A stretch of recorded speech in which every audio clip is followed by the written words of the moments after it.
Greetings to all valued clients. Welcome to GKFXPrime Analysis and Education YouTube channel.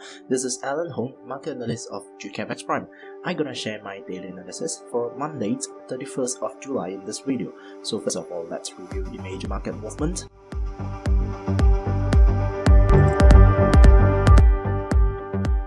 The first instruments we are referring to the dollar index in 4-hourly charts. So the US dollar was broadly weaker against a basket of the other major currencies on Friday, and it ended down 0.61% at 93.2 after data showing that the US economic growth accelerated in the second quarter, but the wage growth is remained sluggish. So the index has fallen around 2.3% so far this month and is down around 9% for the year to date. So, according to the Commerce Department said on Friday that gross domestic product increased at an annual rate of 2.6% in the 3 months to June, which included a boost from consumer spending that was more than double the 1.2% growth seen in the first quarter. But separate reports show that the wage growth and inflation remain subdued in the second quarter. So, according to Labor Department said, wage and salaries increased 0.5% after accelerating 0.8% in the first quarter. So the Federal Reserve preferred inflation gauge, and the personal consumption expenditures, the PCE price index excluding the food and energy, was increased at a 0.9% rate, which is the slowest increase in over 2 years. So the subdued inflation outlook has raised the doubts over whether the Federal Reserve will be able to stick to plans for a third interest rate hike this year. So the Federal Reserve left rates on hold on Wednesday and said it expected to start shrinking its balance sheet relatively soon.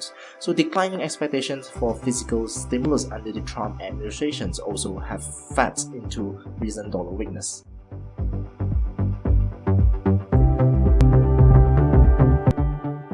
And shifting our attention to the Euro-USD pair, the Euro rose against the US dollar on Friday, with the pair up 0.63% at 1.1749.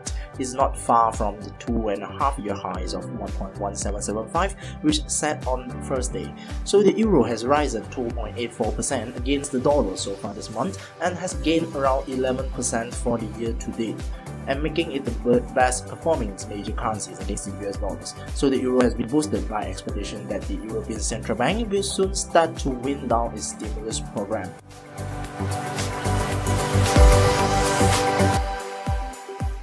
And having a tad in the commodities markets, the gold price rose to 1.5-month highs on Friday, up 0.74% at $1,269.34 as the sluggish inflation data tempered the expectation that the US Federal Reserve will raise interest rate again this year, and also underpinning the demand for the precious metals. So the dollar weakened broadly after data showing that wage growth and inflation remained tepid in the 3 months to June, offsets another report showing that US economic growth accelerate in the second quarter. So a weaker dollar tends to boost price for gold, which is denominated in the US currencies. So the precious metal received an additional boost as well after the North Korea fired ballistic missiles, and is also spurring the safe haven buying.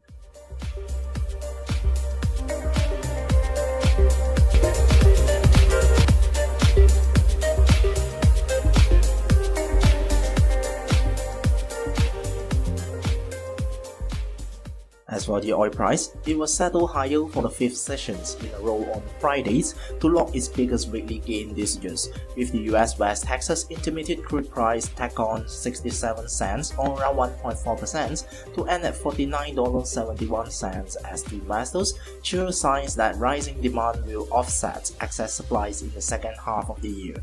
So data showing a 4th consecutive rate of declines in US crude inventories and signs of a possible slowdown in the US shale productions, and further added to optimism that the oil market was beginning to rebalance.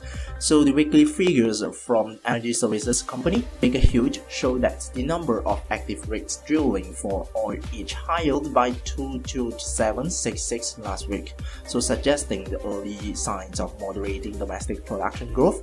And in May, OPEC and some non-OPEC producers extended an agreement to slash 1.8 million barrels per day in supply until March 2018. So far, the agreement has had little impact on global inventory levels due to rising supply from producers not participating in the accord, such as Libya and Nigeria, as well as a relentless increase in US shale output.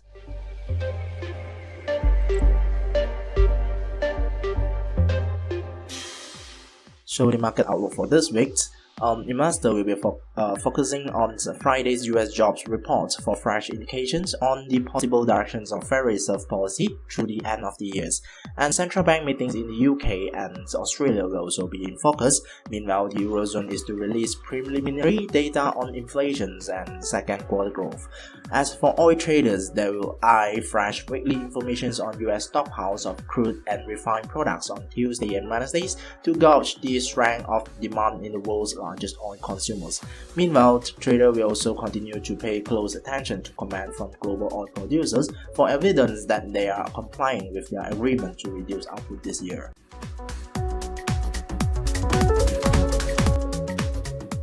So now we are going to review the highlighted economic data that released on Friday, as well as the data that's going to release to date. So on Friday, United States was released its second quarter growth on GDP, and it was meet the expectations of economists with 2.6% growth. And as well as Canada was released its GDP for May, and it was grow faster than the expectations of with 0.6% growth. And the last data on Friday is the US paid a huge oil rig count, and it was increased to 766. So as for today, during the morning sessions, the Asia hours, China was released the manufacturing PMI for July, and it was slightly weaker than the expectation with 51.4. So during the European trading hours, the euro we're going to release the consumer price index, the inflations of the eurozone, and it is expected to remain the same at 1.3%. So as for tonight, during the American trading hours, we can focus on the pending home sales for June that will be released by the United States, and it is expected to grow to have 1% growth, okay, which is better than the previous.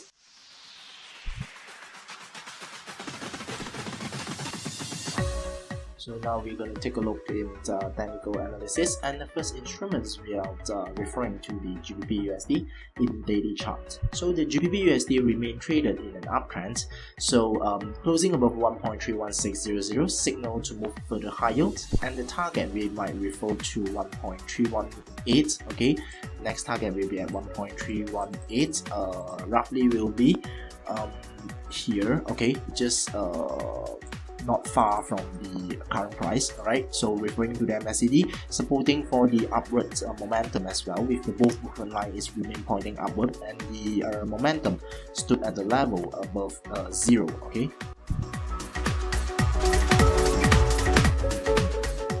Meanwhile, the Euro USD in 1 hourly chart is remain traded in an uptrend as well, and it was the price was reached the overbought territory, so it is not recommended to chase now. So it might have a short-term retracements, and I will recommend to wait until the price rebound from lower levels, or we just follow the trend directions with the following wave.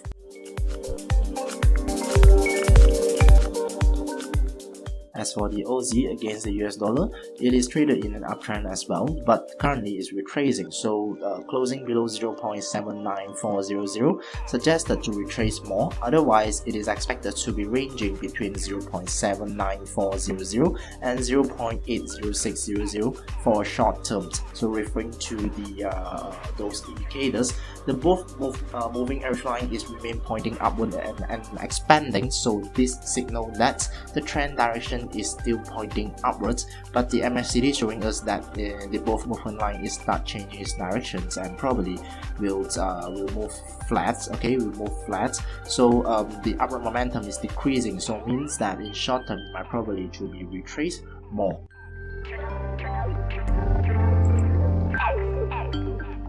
As for the Kiwi, benefited by the weakness of the dollar, so most of the currencies that's against the US dollars are actually traded in an uptrend, and this is including the New Zealand dollar as well. So but the price currently is retracing, so closing below 0.7400, it is a signal to retrace more. Otherwise, it is expected to be ranging between 0.74700 and 0.75600 for short term.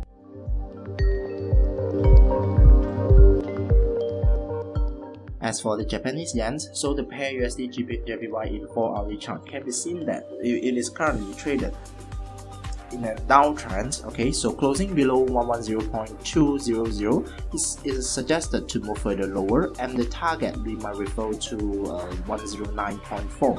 right? So the next target at 109.4. So shifting attention to the commodities markets, the gold price is remain traded in an uptrend as well. So closing above 127,100 is a signal to move further higher, and the target we can refer to 1276.00. Right, so the next target at 1276.00, and referring to the MACD and both moving average line is supporting for the further upside, okay, and upward momentum, with the both movement line is pointing upward in the MACD indicators, and as well as the momentum stood at the level above 0.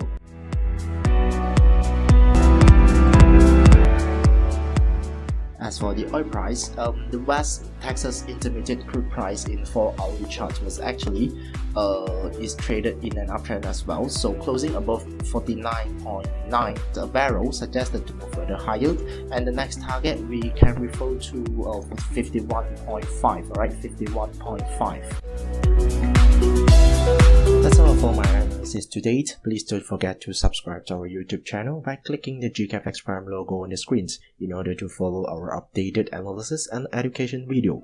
Thank you for watching. GKFX, your global trading partner.